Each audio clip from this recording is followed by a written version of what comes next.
సాధారణంగా ఎదుగుతున్న పిల్లలున్న తల్లిదండ్రులు వాళ్ళని ప్రయోజకులను చేయాలని తాపత్రయపడుతూ ఉంటారు. తమ పిల్లలు తమ కంటే ఉన్నత స్థానంలో ఉండాలని కోరుకుంటారు. ఇంకా కొంతమంది తల్లిదండ్రులు తాము సాధించలేకపోయిన గమ్యాలను తమ పిల్లలైనా సాధించాలని ఆశిస్తారు. ఈ క్రమంలో ఎంత కష్టమైనా ఎంత వ్యయమైనా భరించడానికి సిద్ధపడుతూ ఉంటారు. పిల్లలు తెలిసి తెలియక ఏమైనా గొంతెమ్మ కోరికలు కోరినా భరిస్తారు. కానీ ఇక్కడ మీరు చూస్తున్న ఈ అబ్బాయి చదువుకోవాలంటే పెళ్లి చేయాలని కోరాడు. దీంతో అవాక్కయ్యారు తల్లిదండ్రులు. ఎందుకంటే వాడి వయస్సు నిండా 13 కూడా లేవు. మీరు కొత్తగా బిజినెస్ స్టార్ట్ చేయాలనుకుంటున్నారా? మార్చ్ 16-17 హైటెక్స్ లో ఫ్రాన్సెస్ ఇండియా బిగ్గెస్ట్ ఫ్రో ఎక్స్పో.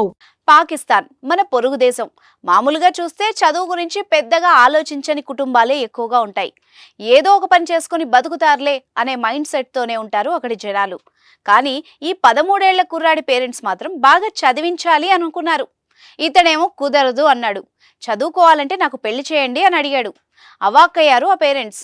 నువ్వు ఇంకా చిన్న పిల్లాడివే, అప్పుడే పెళ్ళొద్దని నచ్చజెప్పారు. కాగా చదువుకొని ప్రయోజకుడు అయ్యాక పెళ్లి చేస్తామన్నారు.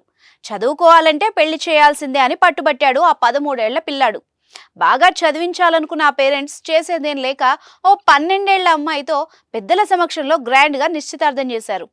ఈ వీడియో నెట్లో ఇప్పుడు హల్చల్ చేస్తోంది. అయితే ఈ కుర్రాడి నిశ్చితార్థ వీడియోను చూసిన పలువురు తీవ్రంగా విమర్శిస్తున్నారు.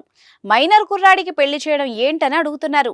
ఇలాంటి బాల్య వివాహాలను ప్రోత్సహించకూడదు అంటున్నారు. బాల్య వివాహాలు చేసే వాళ్ళని అరెస్ట్ చేయాలి అని సూచిస్తున్నారు. చూద్దాం మరి పెళ్ళయ్యాక ఆ కుర్రాడు ఎంత మేరకు చదువుకుంటాడో.